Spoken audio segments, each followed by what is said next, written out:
In this keynote panel, we're going to be talking about what actually happens as we approach the annual Postgres feature freeze. You'll get the inside scoop on how Postgres contributors develop all of your favorite features coming in Postgres 19. Why do some Postgres patches make the cut while others miss the boat, or even get reverted in the end? Join us to hear from 4 experienced Postgres hackers and committers who have had years of fun with Postgres and experience with patches both making it and missing the boat. So the Postgres 19 development cycle is now behind us. We have entered the feature freeze. Because what we have still left for 19 is going to be betas and alphas and whatever, and lots of testing and so forth. So Álvaro, what does the feature freeze look like for you as a Postgres hacker? Now that you can't work on any big features at this point, like what do you actually do on a day-to-day basis? Is it vacation time now? So mostly I keep track of the open items list, which is a page in the wiki site, and just fix any bugs that are reported, which are going to be recorded there. What Melanie, does that look like for the last couple weeks for you? Because so I have been working on a bug fix that someone else was working on, but had to work on something more important, and so they kind of like handed it off to me, and it wasn't, and I was like happy to work on it and excited, but it was totally unplanned, right? And so I'm always interested because I feel like for some reason this time of year, weird, totally unplanned stuff comes up and just sucks like 2 weeks of your life up. And I guess it's because you don't say no because now you have the time, right? But like, yeah, I don't know. So I wonder how other hackers actually spend day to day during this time of year. Personally, I try and keep a lookout for things that are in an area that I could help with, which, is going to be different for each person, right? Yeah. So in the lead up to version 19, like you've all been working on some big features and interesting, bunch of small stuff as well. Can you share some stories on kind of successful collaborations or first of all, interesting features that you are excited about in 19? Thomas, for example, what you've been working on training stuff or other, or what have you been working on, and what can you tell us? Yeah. So the main thing that I committed for Postgres 19 was follow up for the AIO stuff in worker mode, where you're using processes that run in the background and do IO work for you. In version 18, we shipped it with a pretty crude control where you could say how many background workers you wanted to run. And, the goal was to make it automatically self-tuning, but that turned out to be quite hard to do in a reasonable way. And I actually spent really quite a long time trying out a lot of different ideas and reading difficult books about queuing theory to come up with the right way to do that. And yeah, I'm hoping that it's gonna be a lot easier to tune that when this is for people who are not using IO U-ring, so it's the default setting in Postgres is to use background workers for IO, and hopefully people will now see a lot more use of asynchronous IO when they're using the default setting, because the pool of worker processes will scale itself automatically, hopefully perfectly. But I'm sure we'll finish up tuning that logic a bit over time as we learn more about it with real world experience. But yeah, That thread had a lot of cool like engagement from other contributors, engaging with your very theoretical academic ideas, and I thought that was cool. Like sometimes it'll be this big block of text and all this thought, and then no one ever even there's zero replies, or people reply but just about the code. They don't actually engage with the algorithm or the heuristics or whatever, yeah, and that kind of happened on that thread. it was fun, and it's not finished. The thing with that's all these heuristic problems where you don't really know what the right answer is, and when you look into it, you find out there's a whole field of study, right? And there's actually like 80 years of academic work and in that kind of stuff, and trying to find out without a formal training in that stuff, it can be quite hard, like actually quite intimidating to get into it. And I actually started with just kind of, uh, you know, having a hunch about how it should work and trying some ideas out, and it seemed to work pretty well after a lot of tuning. But then people ask you really hard questions like, why, Andres Foreign reviewed my patch, and he looked at it and said, "It seems to work really well, but I have no idea why." And I was like, I got stuck in a rabbit hole for about a week, and I still haven't actually properly replied to that. I know why it works well, but the kind of formalism for that is quite tricky to work through. But yeah, it was Dmitry Dolgov who sent me some really good pointers to books to read about that. And yeah, I mean, heuristics problems are some of the most difficult problems I find in general because there's no real right answer. And yeah, it's hard to say when it's the best that it could be. Yeah, it's a good way to Yeah, spend a but lot of time. yeah, but one thing that happens all the time in the Postgres development cycles is that we introduce something in one release, and maybe it's not so great, and there are some wrinkles and problems here and there, and then next release we improve it a little bit, Yeah. and the next release we improve it again. So in a period of that's not too many years, let's say 4 years, 5 years, we've changed completely how Postgres works in a Yeah. groundbreaking So way. I guess my main fear with that kind of thing, it's not so much that it isn't as good as it could be. It's that there isn't a failure mode where it goes nuts. Like there isn't some pattern of I/O that will cause it to suddenly start some ridiculous number of worker processes, or some particular statistical property that causes it to run far too few. Both But of those trying would to be, avoid that stuff often is why we don't get any cool heuristics in.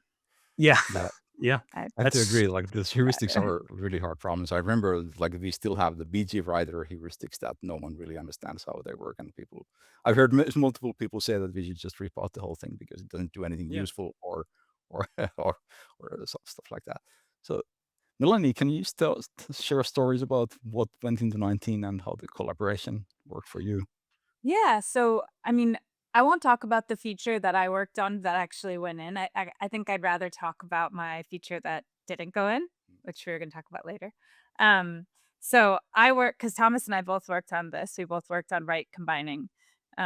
So in Postgres 18, maybe 17, the read stream stuff went in. So starting in 17, we started doing some trying to do IOs in larger than one block at a time size, like and for reads, but we haven't done anything like that for writes yet.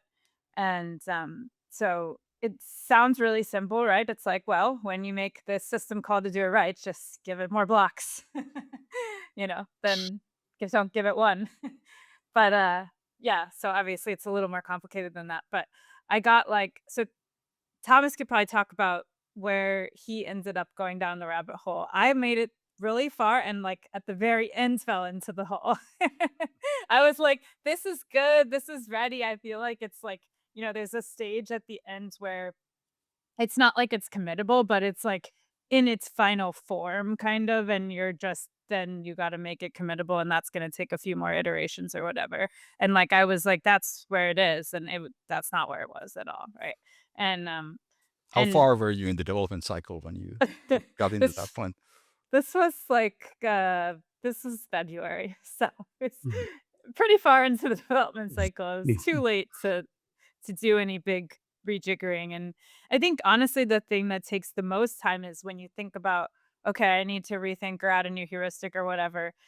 Then you need to develop benchmark is a strong word, but performance exercising of the worst case, the best case, and then think through all those different combinations that could be there that new heuristic would expose, and setting those all up, coming up with them and getting them to to prove that they're exercising what you think they are takes a long time. So when you think about, okay, I need to decide whatever, in this case it was that when you decide what blocks you're actually going to combine with it. So we do writes in different places in the database, right?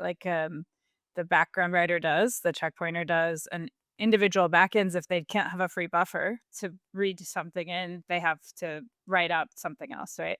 And so any of those times, and then there's also some other cases, right? But you have to decide what blocks. What are the blocks? If you're going to write more than one block, what are the other blocks? And you can use all kinds of heuristics for that, but they have to be adjacent. So I think the most basic one is, just get the adjacent blocks and write them out, whatever. But so anyway, I think just that whole process of like, oh, actually one open question meant a bunch more time than I had just because of having to then exercise these different scenarios. Yeah. I had an experience with I started to work on resizable shared buffers very late in the release cycle. This was only like a month before the feature freeze. I picked up or working on that thread. It was originally, the patch was originally from Dmitry Dolgov, and Ashutosh Bapat did all of the hard work. And I didn't even look at the main part of the patch. I only looked at the interface of how do you allocate shared buffers or shared memory, not even the buffers part. And it's always really stressful as you get to the end of the feature freeze or the feature freeze approaches, and you have to make the call of, is this committable or not? Can I live with this for the next release? What did you actually end up in the end, like getting in from that? So the thing that got committed was just some internal APIs for how do you allocate shared memory. That's always been a little bit awkward. Like, it hasn't changed for the past 20 years, but now there's a slightly different interface, which makes more sense than the old one. But the thing that kind of triggered that change was to support the resizable shared buffers in the future. Like, that's not in yet, but that will, now we have the groundwork for working for that or for the next release. Álvaro, you've worked on the repacking for version 19, right? Can you share Yeah, how did that go? I think that's a great collaboration story. I was very happy to be able to get Antonin Huska from Cybertech to work on integrating his PG squeeze tool into Postgres. Yeah, that tool so has gone through many names. So can you y- reveal with well, the original code PG reorg and then repack and squeeze, or what was yes, so it's two different tools. PG reorg was the original one, and then at some point it died, and somebody picked up and renamed it as PG repack. And then it continued as PG repack, and then, as far as I know, it is still developed today. But it uses an old, antiquated functionality to get things to work. It uses triggers and whatnot. So Antonin Huska was asked by Cybertech to re-implement this using to integrate scheduling into the program. And so he found that instead of integrating scheduling, he could rewrite the entire thing to use logical decoding, and that was much better. So essentially, what we did for Postgres 19 was take the PG squeeze code, remove the things that we didn't really need, and put into a committable form for Postgres. And the other person involved in that work was Mikhail. Sorry, I cannot pronounce his last name. And he's been tremendously helpful to provide a lot of testing for it, to the extent that I should say, discovered and fixed a number of bugs that we had in logical decoding for a long time before, for all sorts of use cases of logical decoding. And so we have repack now. I have a question about it. So it's an interesting collaboration story because you have something that was not in core, and then you decided you wanted to bring the functionality into core, and to someone who is sort of a maintainer of the out of core thing, working with a committer on it. Yeah. It's pretty effective because there'll be a path forward, right? Yeah. But we try not to put things in core if they don't need to be, because then they're bottlenecked on us, right? So what made you sort of decide that, this does belong in core? So there are things that repack can do being in core that the third-party tool can do. Optimizations to logical decoding. How do we treat the X-mean, which limits how vacuum reacts to this other thing working? How does it preserve disk space? Yeah, other things like that. So users have been asking for an online vacuum full for a very long time. So this is clearly something that we've needed. I mean, PG Squeeze is out there, but it's not as good as repack in core can be. Mikhail was also working on create index concurrently, if I remember correctly, because I was reading those patches and following that discussion. How did that go? That did not go in, right? Do you think we'll see that in the next version? Yeah, so that's precisely the patch that I intend to work on for PG20. So it's quite novel. It uses a technique that I don't know. He came up with it.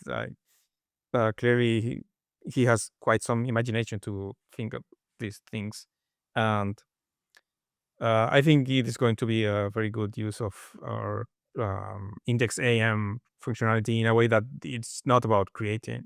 It is creating an index, but it is not it's indirectly creating an index in order to support the creation of another index. So it's quite cool. Yeah. So we talked about the next version already. Well, Melanie and Thomas, what do you plan to work on for the next version after 19? Go ahead, Thomas. You go first. So I really wanted to get a couple of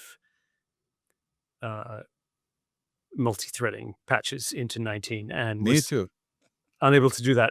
And partly that's because, and I'll talk about what they are in a moment, but partly that's because as apparently the entire software industry is experiencing, there's a lot of security activity happening.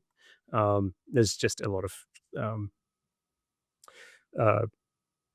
bug reports that have to be addressed. And, in the end, one of our most basic duties is to protect people's data, right? So I personally, as did Heikki, got involved in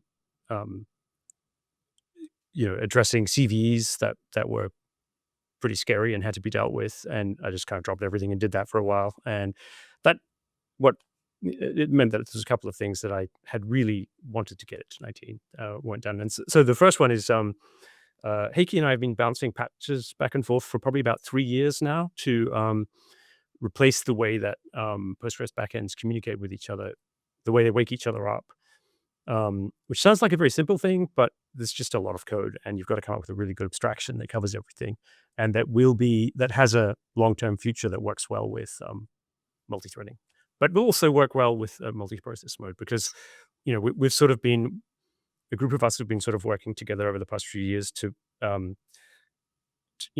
build consensus on what it will mean to be multi-threaded, and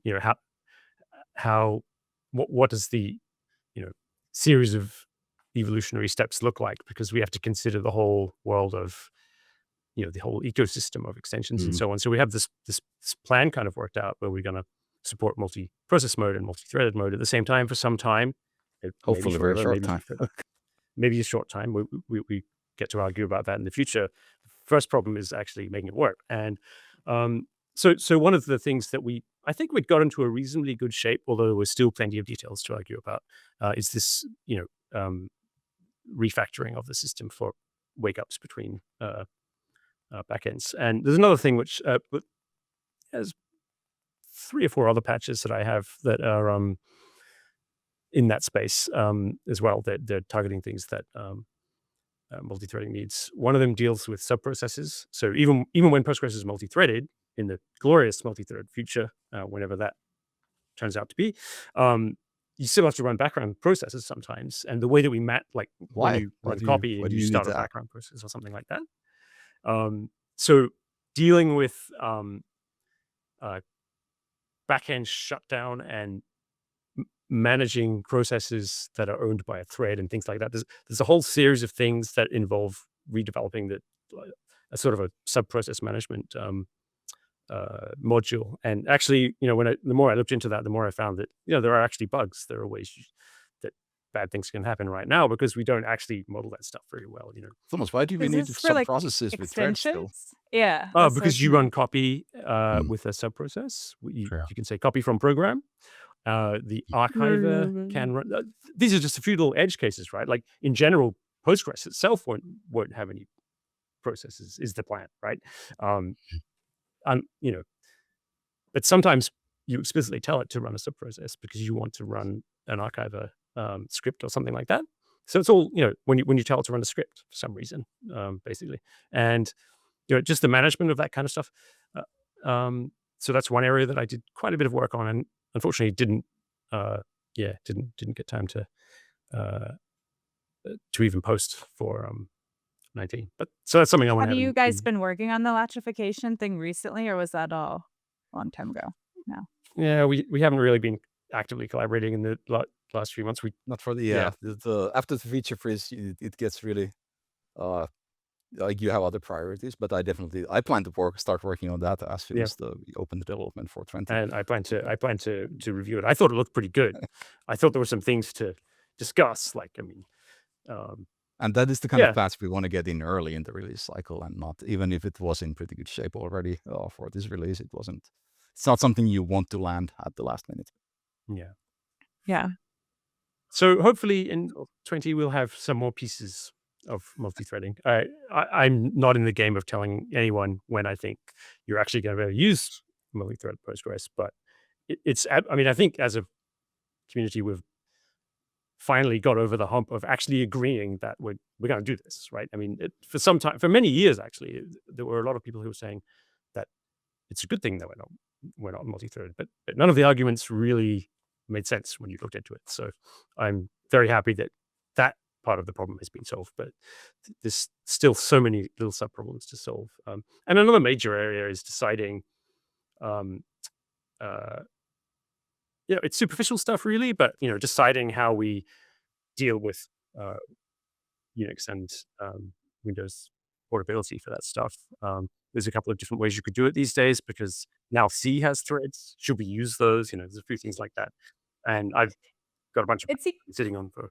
It seems like Wow. there's lots of discrete sub-projects Yeah. in the multi-threading project that all seem like totally different, and like different people could take them on. But for some reason, it seems like we haven't really got that many people working on it or doing it. Like it Yeah. just seems like really under Yeah, well, staffed. I mean, that's Postgres development for you. Like, But that's Postgres- that's how this stuff tends. Well, to not work. all projects like lend themselves to breaking down into those individual pieces as well. Like take AIO, we have, at any given time, maybe like 7 people have contributed code to it, but 90% of it, I think 80% of it, I guess Thomas did worker mode, which was a ton of work, but like 80% of it is Andres, right? And then there are sub projects, but it's not quite as, they don't sound quite as distinct and totally unrelated as the sub projects for the multi-threading.